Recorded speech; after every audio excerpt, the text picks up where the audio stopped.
کہ جیسے ہی آپ کے ذہن میں کوئی دوسرا خیال اگر آ گیا ہے تو فوراً اس کو جھٹک دیں دماغ سے اور دوبارہ نماز کی طرف اپنی توجہ کریں. اس کا سب سے اچھا طریقہ یہ ہے کہ جو کوئی بھی صورت یا جو کچھ بھی آپ پڑھ رہے ہیں نا اس کے مطلب کے اوپر غور کریے. وہ ان شاء اللہ تعالیٰ جیسے جیسے آپ کو عربی سمجھ میں آتی جائے گی اور بہت سی صورتوں کے تو خیر مطلب یاد بھی ہوتے ہیں تو آپ اس پہ غور کریے کہ اب میں کیا پڑھ رہی ہوں، اب میں کیا پڑھ رہی ہوں، اس کا کیا مطلب ہے، اس کا کیا، اس طرح سے سمجھ. پہلی بات تو یہ ہے. دوسری بات جو کہ دوسری بات نہیں ہے، پہلی بات ہے کہ نماز کو ہمیشہ اول وقت پڑھیں. کہتے ہیں اول وقت پہ پڑھی جانے والی نماز جو ہے نا وہ انشاءاللہ تعالیٰ پیش ضرور کی جائے گی.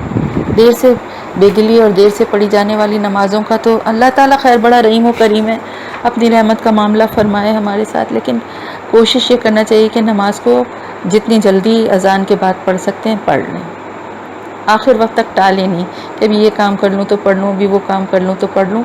کام سارے یہ سوچیں کہ اس کے بعد کروں گی، پہلے نماز پڑھ. دوسری بات یہ جو میں نے آپ کو بتایا کہ توجہ اور ذہن نماز کے دوران آپ کا کہاں ہونا چاہیے. اور تیسری بات یہ وہ بھی بہت امپورٹنٹ ہے کہ نماز کے ہر رکن کو بہت اطمینان اور بہت سکون سے ادا کریں. رکوع میں جاتے ہی کھڑے ہونے کی بے چینی نہ ہو اور کھڑے ہونے کے بعد فوراً ہی دھڑ سے سجدے میں جانے کی بے چینی نہ ہو. سجدے سے اٹھیں تو فوراً دوسرا سجدہ پوری صحیح طرح بیٹھے بھی نہیں اور فوراً دوسرا سجدہ کر لیا، ایسا نہ ہو. ایک ایک رکن کو آرام سے ادا کریں، اطمینان سے ادا کریں. رکوع میں جائیں تو صحیح طرح سے جتنا جھکنا ہے اتنا جھکیں، جتنی تسبیح کو صحیح طرح سبحان عظیم سبحان عظیم سبحان عظیم ایسا نہ کریں. سبحان ربی العظیم سبحان ربی العظیم. کھڑے ہوں تو قیام میں کھڑے ہوں پورے سمیع اللہ لمن حمیدہ ربنا ولک الحمد کھڑے ہو کے پڑھیں. اس کے بعد رکوع اللہ اکبر کہتے ہوئے آپ سجدے میں جائیں. سجدے سے اٹھیں، سجدہ پوری طرح پراپر کریں. آپ کی ناک اور آپ کی پیشانی زمین سے ٹچ ہونی چاہیے اور پورے پراپر سبحان ربی العظیم کے الفاظ آپ کے منہ سے نکلنے چاہیے. اور اس کے بعد پھر آپ جب اٹھیں تو آپ پورا سیدھی آپ کی پشت ہونی چاہیے اور آپ صحیح طرح بیٹھیں اور اس کے بعد توقف کر کے پھر آپ جائیں سجدے میں. تھوڑی سی ڈیٹیل ہو گئی لیکن میں چاہ رہی تھی کہ نماز کے حوالے سے بھی اس بات کو تھوڑا میں بتانا چاہتی. تو یہ ہوگا نماز کو قائم کرنا. تو انشاءاللہ تعالیٰ جس طرح سے آپ لوگ پڑھ رہے ہیں نماز انشاءاللہ اچھی پڑھتے ہوں گے اور مزید اس کو اچھا کرنے کی کوشش کریے. سب سے بڑی بات یہ کہ نماز کو قائم کرنے کی کوشش کیجیے. اگر ابھی تک صرف پڑھ رہے ہیں تو اس کو قائم کرنے کی کوشش کریں. تو دوسری کیا کوالٹی ہو گئی کہ وہ سب سے پہلی کوالٹی یہ ہو گئی کہ متقیوں کی کہ وہ غیب پر ایمان رکھتے ہیں، پھر وہ نماز کو قائم کرتے ہیں، پھر وہ رزق جو ہم نے ان کو دیا اس میں سے خرچ کرتے ہیں. دیکھیں اللہ تعالیٰ کیا فرما رہا ہے، جو ہم نے ان کو دیا ہم کیا سمجھتے ہیں یہ ہمارا ہے، یہ پیسے ہمارے ہیں، یہ چیزیں ہماری ہیں، یہ تعلیم ہماری ہے، یہ علم ہمارا ہے، یہ وقت ہمارا ہے. اس وقت کو ہم جیسے مرضی ضائع کریں، چاہے سارا دن ہم لیٹ کے ٹی وی دیکھتے ہوئے گزار دیں، چاہے ہم گھومنے پھرنے شاپنگ میں پورا دن گزار دیں، یہ تو ہمارا وقت ہے، ہماری زندگی ہے. اسی طرح ہمارا علم ہے، ہم نے پڑھا ہے، اب اس کے بعد ہماری جو دل چاہے ہم اس کو استعمال کریں یا نہ کریں ہماری مرضی ہے. اسی طرح پیسہ ہے تو یہ ہمارا ہے، اگر ہم خرچ بھی کر رہے ہیں تو ہم اپنی مرضی سے کر رہے ہیں، ورنہ ہم کیوں کریں. لیکن اللہ تعالیٰ کیا فرماتا ہے.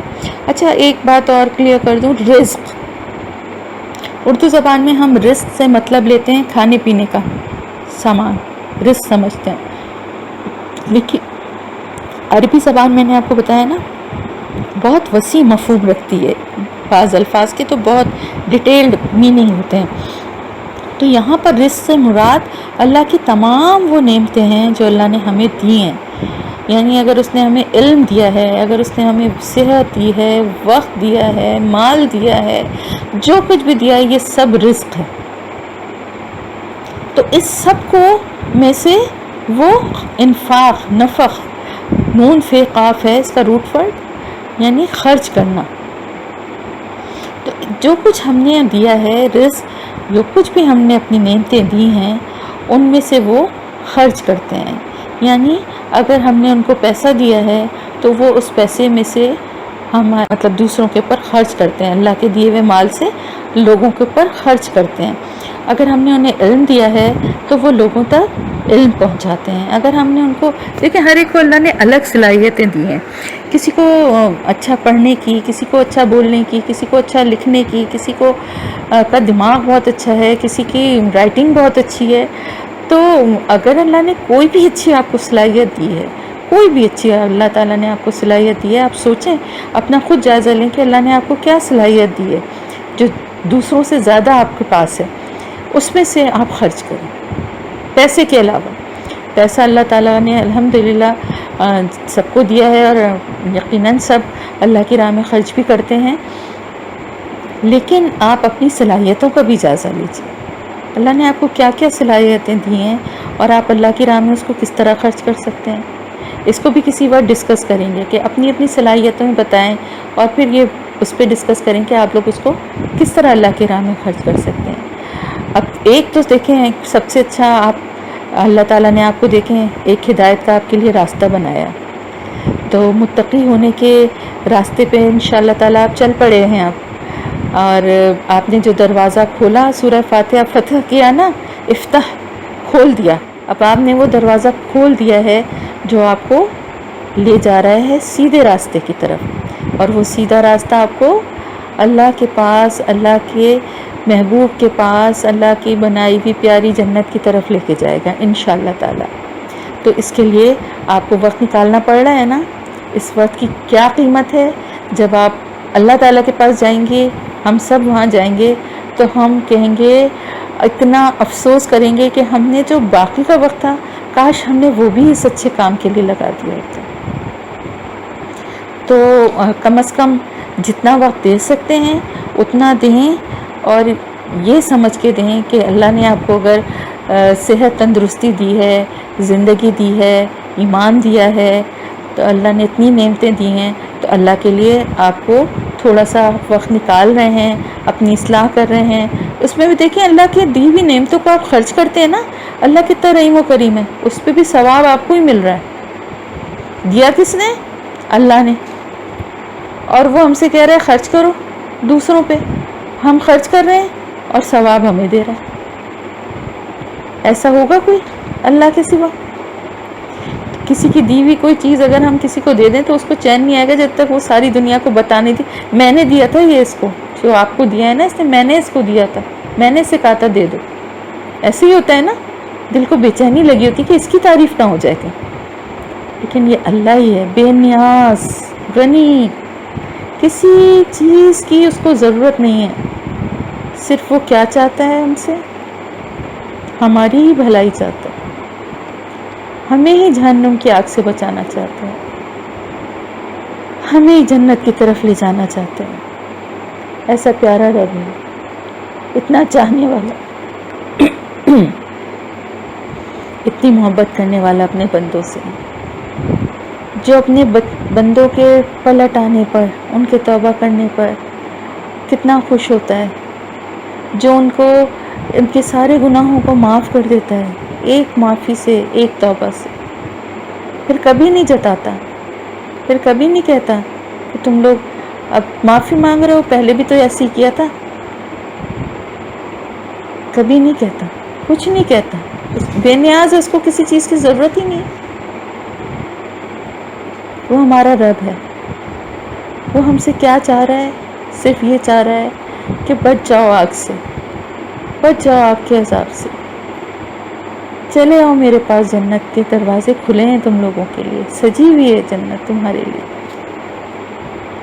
تو انشاءاللہ تعالی ہم سب سیدھے راستے پہ چلنے والے بنیں گے، متقی بنیں گے، اللہ تعالیٰ کے پسندیدہ بندے بنیں گے، وہ کام کریں گے جس سے وہ راضی ہوتا ہے، اس کی رضا میں راضی رہنے والے بنیں گے انشاءاللہ تعالی. انشاءاللہ، آمین یا رب العالمین. اللہ ہم سب کو جنت الفردوس میں بھی اسی طرح ایک ساتھ جمع کرے جیسا کہ ہم آج اللہ کے نام کے لیے آج یہاں پہ جمع ہو رہے ہیں. تو متقی لوگوں کے لیے تیسری شرط کیا تھی، کیا نشانی تھی ان کی، کہ وہ خرچ کرتے ہیں۔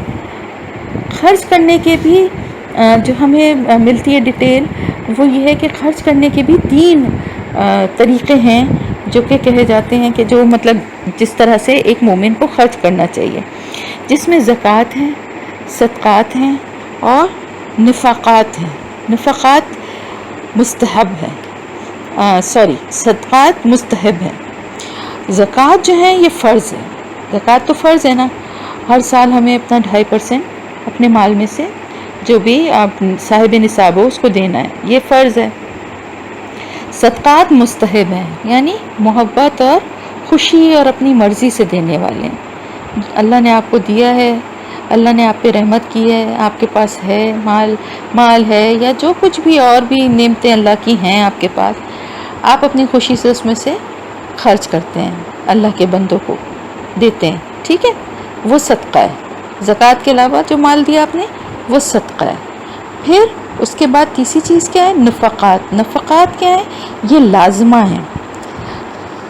اب آپ دیکھیں اللہ کی پیاری رحمت، لازم کس چیز کو کیا ہے؟ نفقات کو۔ نفقات کیا ہوتے ہیں؟ بیوی بچوں کا نان نفقہ۔ اب دیکھیے اللہ تعالیٰ کیسا رحیم و کریم ہے، کیسے طریقے سے، کس طرح سے اتنی پیارے قانون کو بھی ایسی محبت سے اس نے ایک اپنا ایک لازمی وہ بنا کے جز بنا کے ہمارے لیے سامنے رکھ دیا کہ بیوی بچوں کا نان و نفقہ جو ہے نا یہ بھی لازمی ہے، نفقات لازمہ ہے۔ اور اس میں 3 چیزوں کا خیال رکھنا چاہیے کہ اس میں اسراف نہ ہو، یعنی بہت اتنا بھی نہ بڑھ جائیں کہ بیجا خرچ کر کر کے بگاڑی دیں بچوں کو یا بیوی کے اوپر اتنا زیادہ کریں، نہ بخل ہو۔ نمبر 2، یعنی ایسا بھی نہ ہو کہ ضرورت زندگی کے لیے یا اپنے بہت سے کاموں کے لیے وہ بیچارے پریشان ہوں۔ اور نمبر 3 یہ ہے کہ اعتدال کے ساتھ خرچ کرنا، یعنی دین اسلام ہے ہی اعتدال پہ، اس میں کسی بھی چیز کی طرف ایکسٹریمزم نہیں ہے۔ تو اپنے بیوی بچوں کا نان و نفقہ جو ہے وہ بھی دینا جو ہے وہ اسی میں آ جاتا ہے۔ کس میں آ جاتا ہے؟ جو رزق دیا ہے اللہ نے اس کو خرچ کرنے میں۔ اب یہ بھی ہو گیا، یہ کام بھی ہو گیا کہ بھائی ایمان بالغیب ہو گیا، نماز قائم کر لی، اللہ کے دیے ہوئے رزق میں سے خرچ کرنے والے بھی بن گئے۔ اب باقی کیا ہے؟ باقی یہ ہے کہ ایمان لائے کس پر؟ ان چیزوں پر ایمان لائے جو کہ آپ صلی اللہ علیہ وسلم کی طرف نازل کی گئی۔ وہ کیا چیزیں جو آپ صلی اللہ علیہ وسلم کی طرف نازل کی گئی؟ قرآن،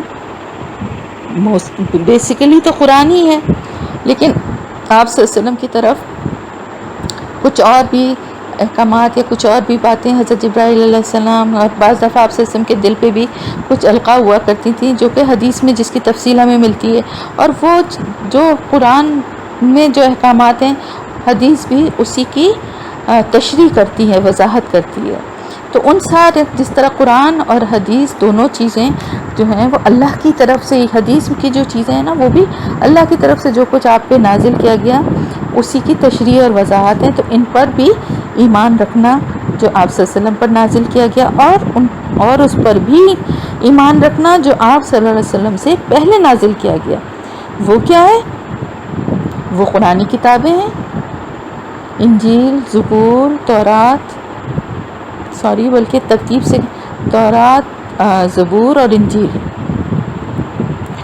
اور صحیفے مختلف، بعض پیغمبروں پہ صحیفے بھی نازل ہوئے تھے، موجود تو وہ نہیں ہیں لیکن ہمارا ایمان ہے اس بات پر کہ اللہ تعالیٰ کی طرف سے کل 4 کتابیں نازل ہوئی ہیں قرآن کو ملا کے، اور مختلف پیغمبروں پہ صحیفے بھی نازل ہوئے ہیں، جس میں سے کوئی بھی اب اپنی اصلی حالت میں موجود نہیں ہے، سب میں ان کے ماننے والوں نے چینجز کر دیے ہیں، ترمیم کر دی ہیں، سوائے قرآن کے۔ اور انشاءاللہ تعالیٰ یہ اللہ کا وعدہ ہے کہ قرآن جو ہے وہ قیامت تک اپنی اصلی حالت میں ہی رہے گا۔ اور ان سب کے ساتھ ساتھ یعنی ایمان لاتے ہیں جو آپ صلی اللہ علیہ وسلم پہ نازل کیا گیا، جو آپ صلی اللہ علیہ وسلم سے پہلے نازل کیا گیا، اور آخرت پر وہ یقین رکھتے ہیں.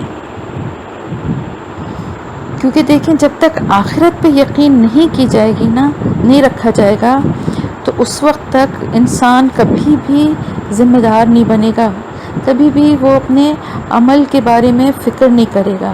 بالکل ایگزیکٹلی ایسے ہی کہ اگر آپ کو یہ نہ پتہ ہو کہ ٹیسٹ ہے تو آپ یاد نہیں کریں گے.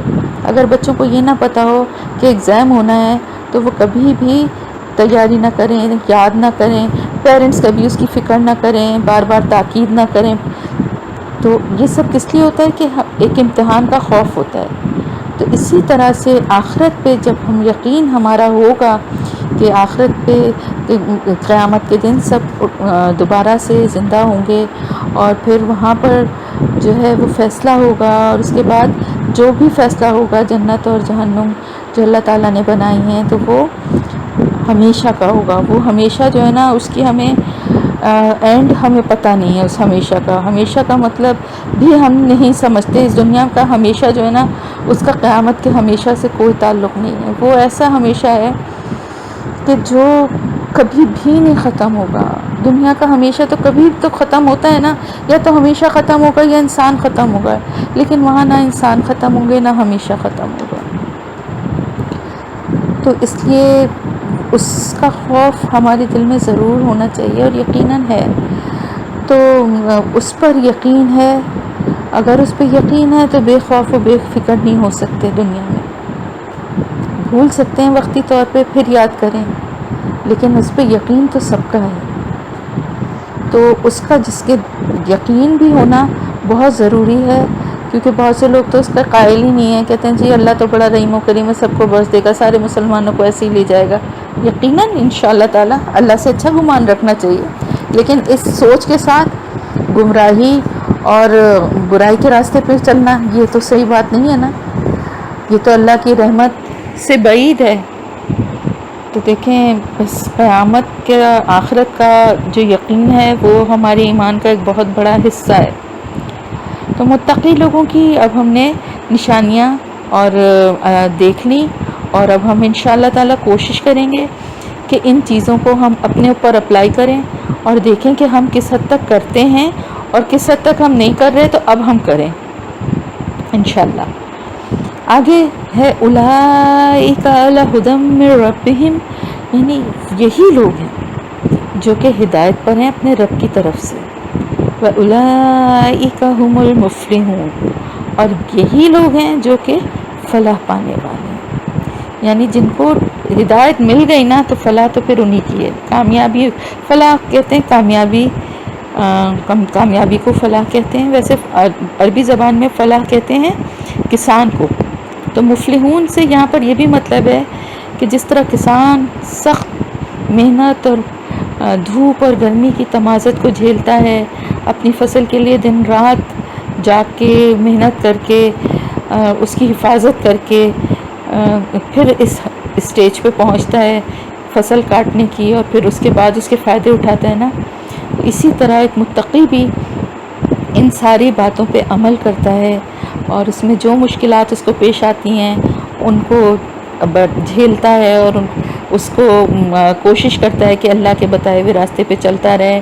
اللہ تعالیٰ اس کے لیے پھر آسانیاں بھی کرتا ہے، اور پھر اسی کے لیے پھر انہی لوگوں کو اللہ تعالیٰ کی طرف سے ہدایت بھی ملتی ہے، اور وہی لوگ پھر فلاح پاتے ہیں. جس طرح کسان آخر میں اپنی کھیتی کو کاٹ کے اور اس کا پھل اس کو ملتا ہے، اسی طرح انشاءاللہ تعالیٰ اس دنیا میں جو ہم لوگ جب ان سب باتوں پر عمل کریں گے تو اللہ کی ہدایت ہمیں ملے گی، اور آخرت میں انشاءاللہ تعالیٰ ہم اپنے نیک عمل کا پھل جو ہے وہ پائیں گے اللہ تعالیٰ کی طرف سے. اللہ تعالیٰ ہم سب کو ان باتوں پہ عمل کرنے والا بنائے، اور اللہ تعالیٰ آخرت کے مراحل ہم سب کے لیے آسان فرمائے، اور جو کچھ بھی غلطی یا کمی کوتاہی مجھ سے بتانے میں اور آپ لوگوں سے پڑھنے میں ہو، اللہ اپنی رحمت سے اس کو درگزر فرمائے. اللہ تعالیٰ اس راستے پہ چلنا ہمارے لیے آسان فرمائے، اور ہمارے پڑھنے میں ہمیں جو مشکلات ہوتی ہیں اللہ اس کا ہمیں بہترین اجر عطا فرمائے، اور ہمیں مستقل مزاجی سے ثابت قدمی سے اس راستے پہ چلنے والا بنائے. اللہ تعالیٰ ہمارے گھروں میں، ہمارے بچوں کی زندگیوں میں، ہمارے بہن بھائیوں، ہمارے شوہر، ہمارے رشتہ داروں میں، ہمارے پڑوسیوں میں، ہمارے جاننے والوں میں، سب میں اللہ تعالیٰ اس کتاب کی رحمت اور برکت سے اللہ پاک سب کی دعاؤں کو قبول فرمائے، سب کی تکلیفوں اور مسائل کو اپنی رحمت سے حل فرمائے، اور اللہ تعالیٰ اپنی راستے پہ چلنا ہمارے لیے آسان بنا دے۔ آمین یا رب العالمین۔ اب آپ لوگ سب اس کو سنیں اچھی طرح، ہو سکتا ہے میں کسی وقت آپ سے کوئی کوشچن، ہم اپنے نیک عمل کا پھل جو ہے وہ پائیں گے اللہ تعالیٰ کی طرف سے۔ اللہ تعالیٰ ہم سب کو ان باتوں پہ عمل کرنے والا بنائے، اور اللہ تعالیٰ آخرت کے مراحل ہم سب کے لیے آسان فرمائے، اور جو کچھ بھی غلطی یا کمی کوتاہی مجھ سے بتانے میں اور آپ لوگوں سے پڑھنے میں ہو، اللہ اپنی رحمت سے اس کو درگزر فرمائے۔ اللہ تعالیٰ اس راستے پہ چلنا ہمارے لیے آسان فرمائے، اور ہمارے پڑھنے میں ہمیں جو مشکلات ہوتی ہیں اللہ اس کا ہمیں بہترین اجر عطا فرمائے، اور ہمیں مستقل مزاجی سے، ثابت قدمی سے اس راستے پہ چلنے والا بنائے۔ اللہ تعالیٰ ہمارے گھروں میں، ہمارے بچوں کی زندگیوں میں، ہمارے بہن بھائیوں، ہمارے شوہر، ہمارے رشتہ داروں میں، ہمارے پڑوسیوں میں، ہمارے جاننے والوں میں، سب میں اللہ تعالیٰ اس کتاب کی رحمت اور برکت سے اللہ پاک سب کی دعاؤں کو قبول فرمائے، سب کی تکلیفوں اور مسائل کو اپنی رحمت سے حل فرمائے، اور اللہ تعالیٰ اپنی راستے پہ چلنا ہمارے لیے آسان بنا دے۔ آمین یا رب العالمین۔ اب آپ لوگ سب اس کو سنیں اچھی طرح، ہو سکتا ہے میں کسی وقت آپ سے کوئی کوشچن بھی اس سے ریلیٹڈ کر سکتی ہوں، تو آپ لوگ غور سے یہ تفسیر کو بھی سنا کیجیے۔ وآخر دعوانا ان الحمد للہ رب العالمین۔ السلام علیکم ورحمۃ اللہ وبرکاتہ۔